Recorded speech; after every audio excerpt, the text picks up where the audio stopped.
I'd also like to get your thoughts on this, Commodore J, no? Yung pinalabas na naman ng China recently. 'Di ba? Several weeks ago, ang nasa headlines sa pinag-uusapan natin, including ourselves, yung gentleman's agreement between Duterte and Xi Jinping. Okay? Ngayon in China lately, may pinalabas na namang information or disinformation. Sabi nila, yung gentleman's agreement was agreed upon during the previous administration. Pero itong current administration, meron silang sinasabing temporary arrangement, no? Yung new model na tinatawag. Are you aware of that? Bilang parte ng Coast Guard. Well, una sa lahat, sagutin ko muna yan, Sir Christian. No? There's no such thing as new model arrangement. No?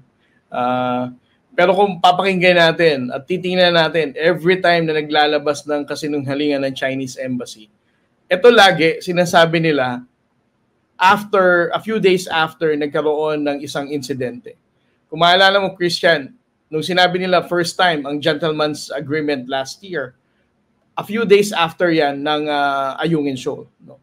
Nilabas nila yung gentleman's agreement, sinabi nila na meron namang kaso doon na tatanggalin na yung BRP Sierra Madre, and then eventually the president has stated there's no such thing as gentleman's agreement. He is already rescinding it.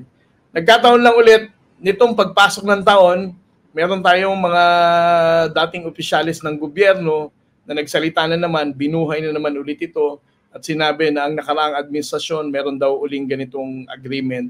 Kaya nagulo na naman tayo ulit. We're stuck with the discussion for so many months nitong mga nakaraang panahon tungkol dyan sa gentleman's agreement na yan.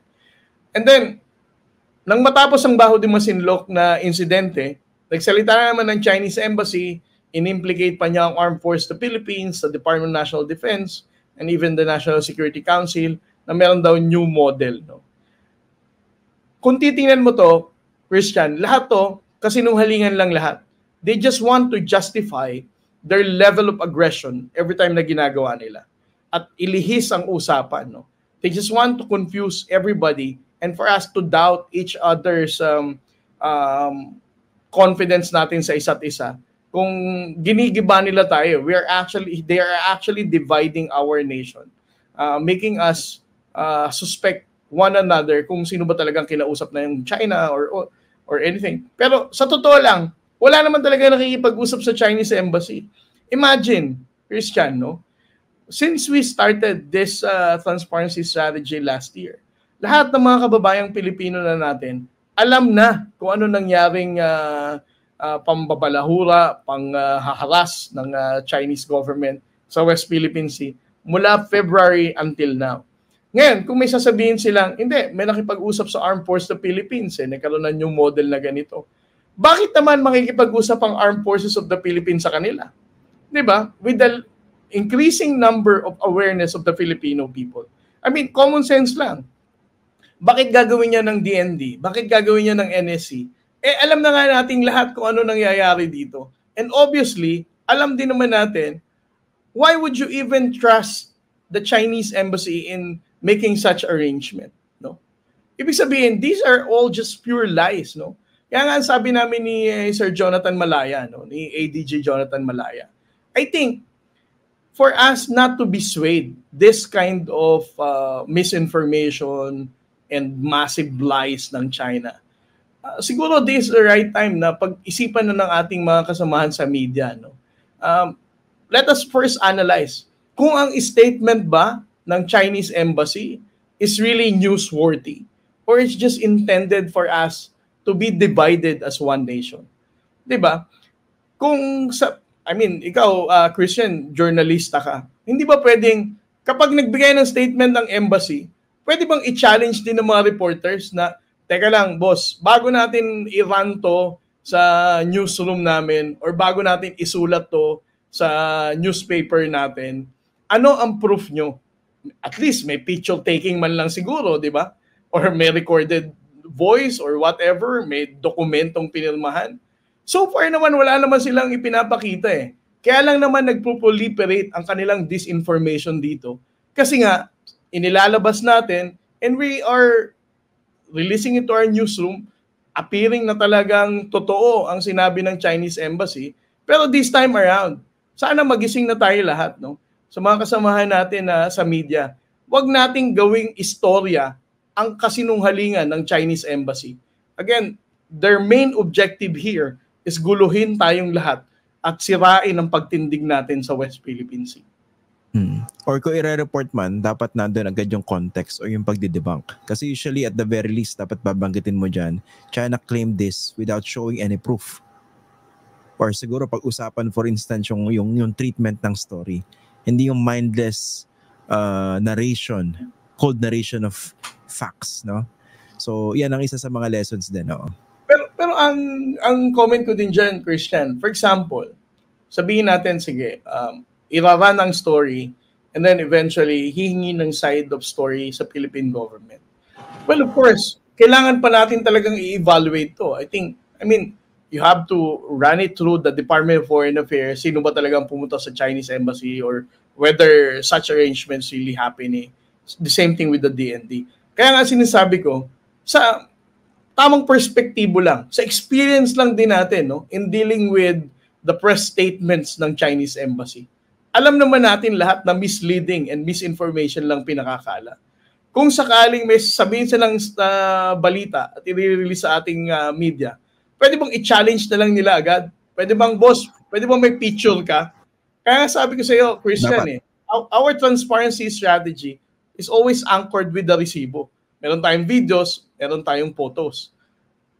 Kahit man lang sana may resibo din ng embassy para man lang kapani-paniwala yung sinasabi nila. Hindi yung statement lang, isusulat sa newspaper, and then the following day, headline na. Tama. I agree. Completely, Commodore. Dapat, first instance, may challenge agad. Kasi pag nag-intay ka pa, let's say, in a few hours or worse, after a day, kumalat na yun eh. May naniwala na. Yung sinasabi ko, mindless reporting. Anyway, importanteng punto yung binabanggit nyo, no? Si Commodore J kasi, he's at the forefront of this battle against Chinese influence operations. Nakasama po doon yung disinformation. Okay, eto, parang kausapan, Commodore, no?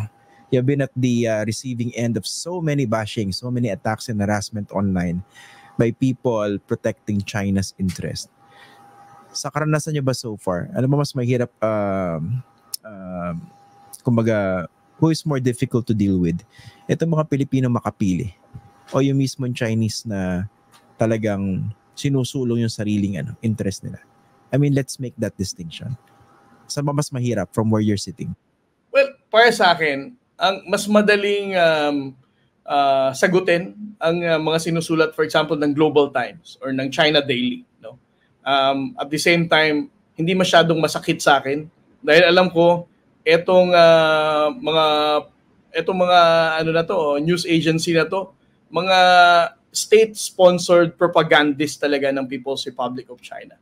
So, in terms of my feelings, no, towards countering their fake news and misinformation na isinusulat nila sa Twitter or any social media platform, mas madali sa aking i-counter yan. Kumbaga, it's my job to do it eh. Kasi alam ko, China naman talaga sinusulong nila. Ngayon, ang tanong mo, paano kung alam naman nating Pilipino, no? Ng mga trolls na nagpapakalat ng mga pro-China narrative. No?